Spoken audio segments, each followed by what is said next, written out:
Bienvenue sur le podcast de Bonnet et Doyen Conseil. Nous sommes Guillaume Bonnet et Jérémy Doyen, anciens banquiers privés, et nous sommes les fondateurs de notre cabinet de conseil en gestion de patrimoine. Nous souhaitons par le biais de ce podcast vous donner les clés pour gérer votre patrimoine financier et immobilier, obtenir des revenus complémentaires, maîtriser votre fiscalité et anticiper votre transmission. Si ces sujets vous intéressent, alors abonnez-vous. Nous vous souhaitons une très bonne écoute. Et aujourd'hui, on va se poser la question de savoir si la bourse est meilleure que l'immobilier en investissement ou au contraire, si l'immobilier est meilleur que la bourse. Et oui, Jérémy, la question qu'on se pose aujourd'hui et à laquelle on va essayer de répondre, c'est tout simplement une question que de nombreux investisseurs se sont posés ou se poseront à l'avenir.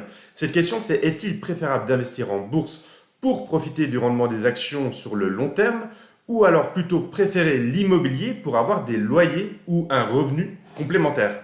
Tout à fait Guillaume, nous allons comparer ici donc les avantages et les inconvénients de chaque solution. On va s'arrêter par critères. Voici l'ensemble des critères qu'on va analyser. La liquidité, la facilité d'accès, la gestion, le rendement, l'effet de levier, le risque et enfin la fiscalité. Et on commence directement par ce premier critère. Jérémy, qu'est-ce qui est le plus liquide entre l'investissement en bourse ou l'immobilier pour un investisseur ? Déjà, je vais rappeler ce que c'est que la notion de liquidité. La notion de liquidité, c'est de pouvoir récupérer son argent le plus rapidement possible, c'est-à-dire de pouvoir vendre un bien immobilier ou vendre des actions. La réponse est toute trouvée à cette question. Il est bien plus simple de vendre une action que de vendre un bien immobilier. La plupart du temps, dans l'immobilier, pour vendre, il faut en moyenne 3 mois. Sachez qu'en 2023, ce délai s'est fortement allongé. On est plutôt en moyenne sur un délai entre 4 et 6 mois et non plus de 3 mois. Pour une action, le délai, il est d'1 seconde et encore moins. Oui, tu as bien fait justement de préciser pour l'année 2023. Je voulais également y revenir puisque c'est vrai que l'immobilier est déjà considéré comme moins liquide en temps normal, mais en période comme on a eu en 2023 de hausse des taux et de tension sur le marché immobilier, eh bien on peut se retrouver avec un bien soit qui met beaucoup plus longtemps à être vendu, soit tout simplement qui ne peut pas être vendu dans l'état et soit il faut faire une négociation sur le prix et donc accepter une certaine baisse du prix et donc ça va impacter aussi notre rendement global sur notre investissement, soit on attendra beaucoup plus longtemps pour pouvoir le vendre. Donc il faut l'avoir en tête quand on investit.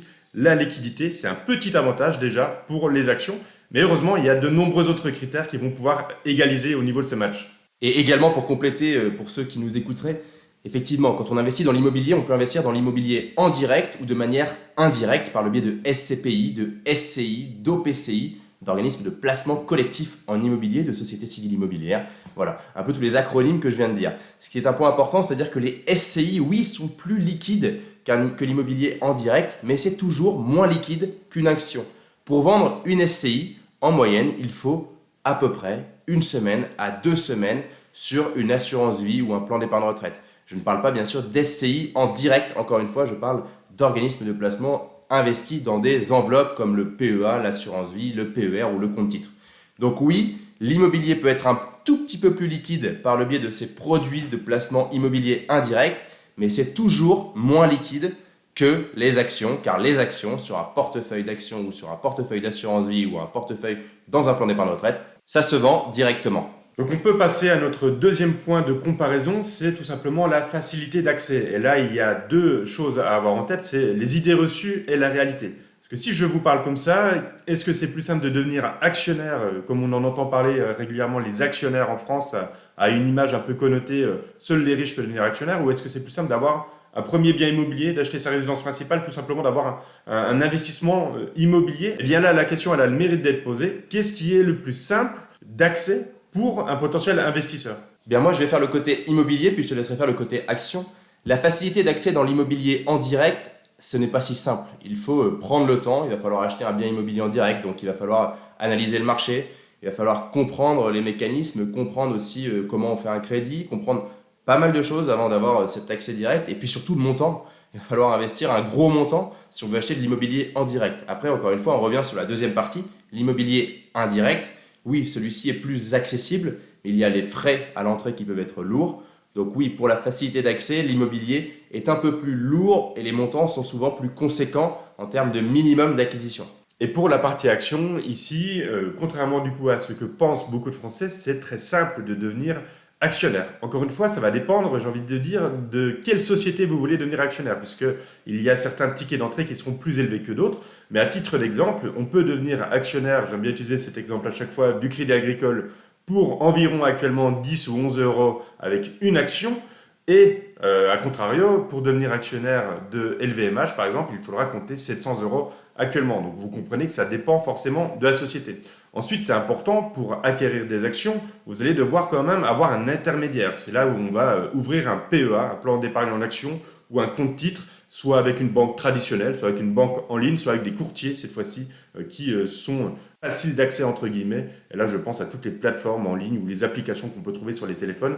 Enfin bref, tout ça, ce sont la partie intermédiaire. Et vous allez pouvoir, à travers ces solutions-là, devenir actionnaire d'une ou plusieurs sociétés. Et là encore, on verra que ça sera important de diversifier. Mais la facilité d'accès, elle est quand même plutôt réelle sur l'investissement en actions et sur le fait de devenir actionnaire. Et Guillaume, tu peux également nous affirmer qu'on peut acheter des fractions d'actions aujourd'hui. On n'est pas obligé d'acheter une action en direct, une action dans l'entièreté, c'est-à-dire on ne va pas acheter Hermès à 1600 euros, on pourrait acheter une fraction d'Hermès. Exactement, ça s'est développé un peu justement pour rendre encore plus accessible ce qu'il était déjà quand même, mais pour les plus petits porteurs justement qui n'ont pas la capacité de mettre 1600 euros dans une seule action et qui préféraient pouvoir diversifier, eh bien aujourd'hui on peut acheter 10% d'une action Hermès par exemple pour pouvoir ensuite aller sur d'autres thématiques et sur d'autres sociétés.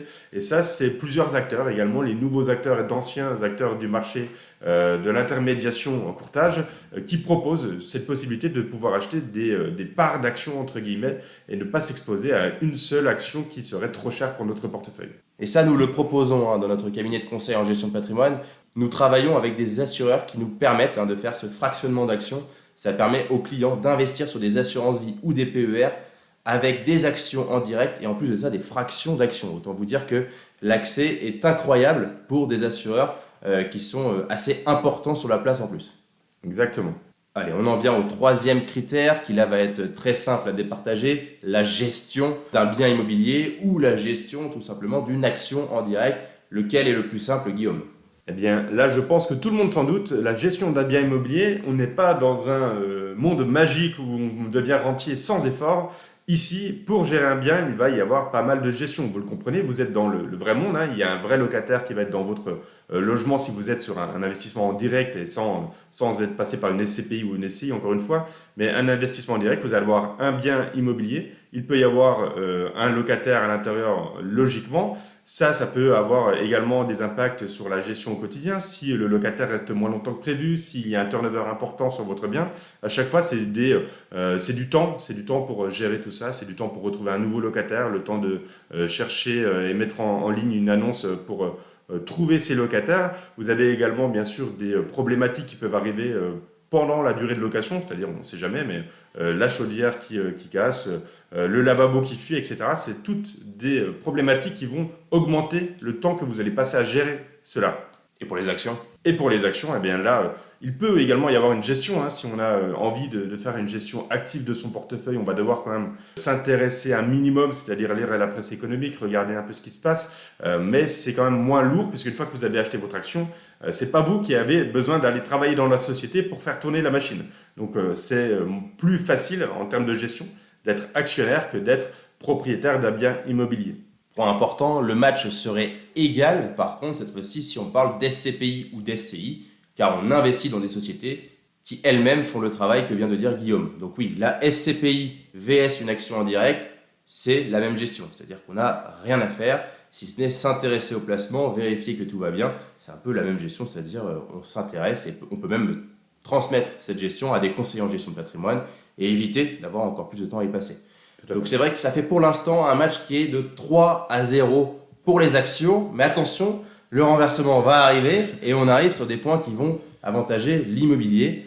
On va parler de rendement et d'effet de levier, les deux sont un petit peu liés. On va déjà commencer par le rendement. Eh bien pour le rendement ici, moi je vais commencer par préciser sur les actions et comme ça je te laisserai expliquer pour l'immobilier et on va pouvoir voir justement en quoi l'immobilier s'en sort face aux actions sur cette partie-là.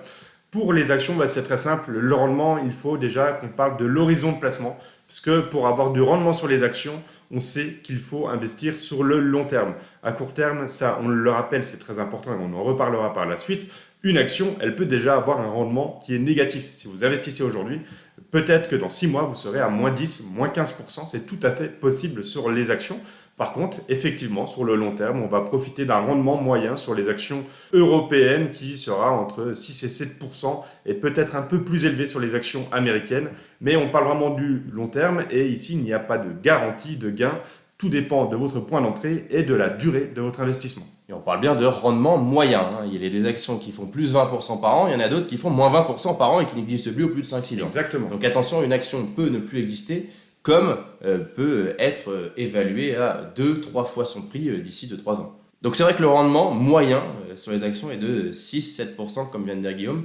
On va parler de l'immobilier. L'immobilier, déjà, il y a également un risque. Il faut savoir que quand on investit dans l'immobilier, le prix d'un bien immobilier peut évoluer à la baisse, que ce soit par le biais d'SCPI, on investit dans l'immobilier en direct également, par le biais d'SCI ou par le biais de l'immobilier en direct. Vous pouvez avoir une baisse de la valorisation de vos biens immobiliers. Donc déjà, oui, il y a aussi un risque dans l'immobilier. Le rendement moyen d'un investissement immobilier, il est plutôt de 4 à 6%. Vous allez me dire, c'est du coup moins que les actions. Mais là, il y a un intérêt à l'immobilier, c'est de le faire par l'effet de levier. Et donc, on va lier le deuxième critère qu'on voulait évaluer, donc c'est le 5e critère au global, qui est l'effet de levier. L'effet de levier pour l'immobilier locatif permet d'investir dans l'immobilier sans avoir l'argent pour le faire. Alors que pour investir sur des actions, on peut utiliser également l'effet de levier sur les actions, mais pour investir, il faut avoir du cash sur les actions. Au contraire d'un investissement dans l'immobilier où on peut emprunter auprès de la banque. Et quand on emprunte auprès de la banque, on va multiplier le rendement. Et donc oui, le rendement est meilleur dans l'immobilier si on utilise l'effet de levier. Si au contraire, on n'utilise pas l'effet de levier, le rendement est meilleur sur les actions. Je parle bien ici de rendement moyen, qu'on soit d'accord. Et ça peut intéresser justement nos auditeurs qui se posent la question d'investir dans l'immobilier quand on a beaucoup de liquidités. Est-ce qu'il faut le faire ou est-ce qu'il faut plutôt préférer justement des placements qui vont être plus liquides, plus faciles d'accès avec une gestion moins prenante?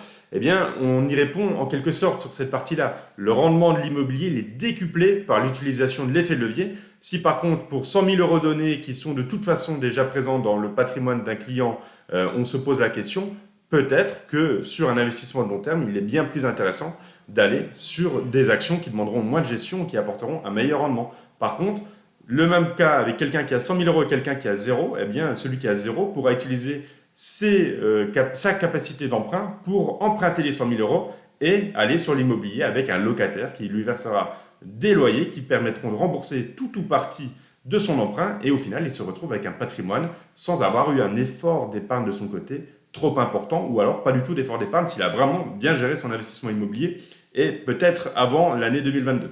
Et j'ai envie qu'on parle quand même de l'effet de levier dans les actions parce que ça existe également. Ce n'est pas le même principe. On peut faire un effet de levier dans les actions, c'est-à-dire qu'on peut investir avec un multiplicateur. Si la performance est de plus 2% de notre investissement et qu'on a pris un effet de levier de 2, on fera une performance de plus 4. Attention, le contraire est également valable. Vous faites une performance de moins 2, vous allez faire donc moins 4. On peut aller jusqu'à des effets de levier qui sont monstrueux. On peut choisir des effets de levier à 25 par exemple, et donc si on fait une performance de plus 2, vous allez faire plus 50. Le contraire est également valable. Moins 2 est égal à moins 50.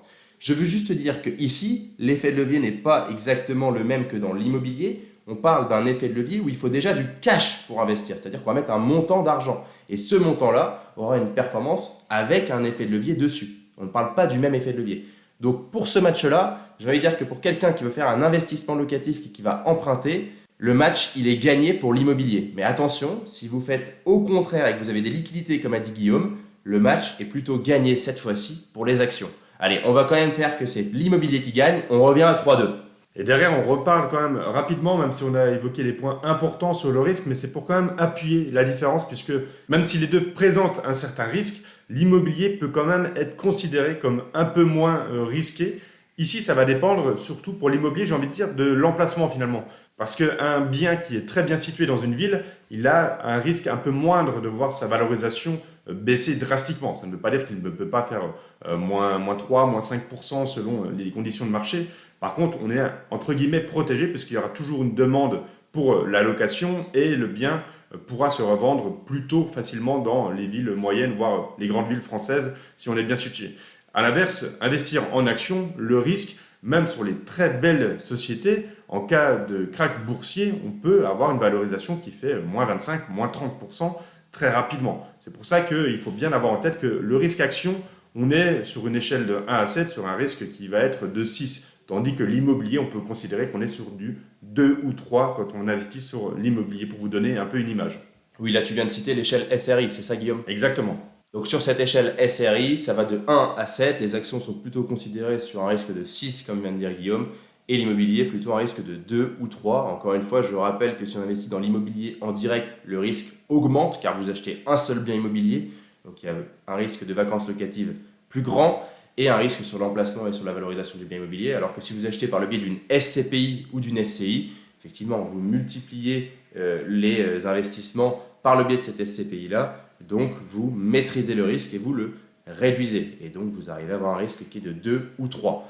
Donc oui, encore cette fois-ci, c'est l'immobilier qui gagne. Ça fait donc 3 à 3. On arrive à la fiscalité qui va départager ce match. Et la fiscalité, je vais commencer par celle des actions et on terminera par celle de l'immobilier. Les actions, la fiscalité, elle est plutôt très simple quand vous investissez. Ça va dépendre peut-être aussi des enveloppes sur lesquelles vous investissez. Ici, je vais parler très simplement du compte-titre pour commencer. Sur le compte-titre, la fiscalité sur les gains que vous allez avoir, c'est tout simplement le PFU, le prélèvement forfaitaire unique. Ici, on a 12,8% d'impôts et 17,2% de prélèvements sociaux, ce qui vous fait une fiscalité au global de 30% sur ce que vous allez gagner. On peut améliorer cette fiscalité en allant par exemple sur un PEA, le plan d'épargne en action. Sur ce PEA, vous allez avoir une fiscalité bien plus avantageuse après 5 années de placement. Une fois que vous avez 5 ans et que ça fait 5 ans que votre PEA est ouvert, vous allez supprimer la partie à 12,8% d'impôt. Il restera donc simplement les prélèvements sociaux à 17,2%. Attention, le PEA, on est sur de l'investissement sur des actions européennes seulement. Et pour investir sur des actions, il est également possible d'utiliser d'autres enveloppes comme l'assurance vie ou le plan d'épargne retraite, Guillaume? Oui, exactement. Et d'ailleurs, ça, c'est quelque chose que nous, on peut proposer avec nos assureurs. Investir sur des actions en direct à travers un contrat d'assurance vie ou un contrat PER. Ici, la fiscalité sur l'assurance vie, elle sera également plus avantageuse. On va partir du principe que c'est le PFU avant 8 ans. Et après 8 ans, on est à 17,2% car on a des abattements qui permettent de réduire la fiscalité sur les 12,8%. Le PER, il faudra plutôt échanger avec nous sur un rendez-vous. On vous expliquera tout ça car c'est un peu plus compliqué. Ça prendrait trop de temps ici pour parler de la fiscalité, mais on est aussi sur le PFU, sur la partie gain, sur la partie investissement en action. Oui, on a une fiscalité qui est avantageuse. On a simplifié ça pour l'assurance vie et le plan d'épargne retraite, mais sachez que c'est également avantageux. Donc on est sur une fiscalité en moyenne qui dépend de la durée de détention et qui se rapproche soit de 30%, soit de 17,2%. On oscille entre ces deux fiscalités. Sachez qu'il est également possible d'agir et de prendre l'impôt sur le revenu à la place du prélèvement forfaitaire unique. Et donc dans certains cas, on peut même arriver vraiment à 17,2% uniquement si on est très peu imposé d'un point de vue personnel. Et pour l'immobilier locatif, c'est très spécifique. Cela va dépendre de votre choix de location. Vous pouvez tout à fait faire une location nue ou une location meublée. Et on peut également utiliser des enveloppes comme la société civile immobilière pour investir dans l'immobilier ou même la SASU, la société par action simplifiée unipersonnelle. Donc c'est vrai que c'est tout à fait possible d'utiliser des enveloppes pour réduire sa fiscalité, avoir plutôt une fiscalité à l'IS, donc à 15% puis à 25% quand on est sur une société civile immobilière ou tout simplement une SAS ou une SASU. Puis derrière, si on va sur la fiscalité personnelle, qu'on investit dans l'immobilier en direct de manière personnelle, on va avoir une fiscalité qui dépend de la location qu'on fait entre la location nue ou la location meublée. Sachez que c'est assez complexe. Pour vous dire, on peut réduire et maîtriser sa fiscalité quand on fait de la location meublée ou quand on fait de la location nue avec des travaux ou des charges importantes, car on va utiliser le fameux mécanisme du déficit foncier. Il existe également d'autres mécanismes comme le Pinel pour réduire sa fiscalité dans un investissement immobilier ou comme le Denormandie.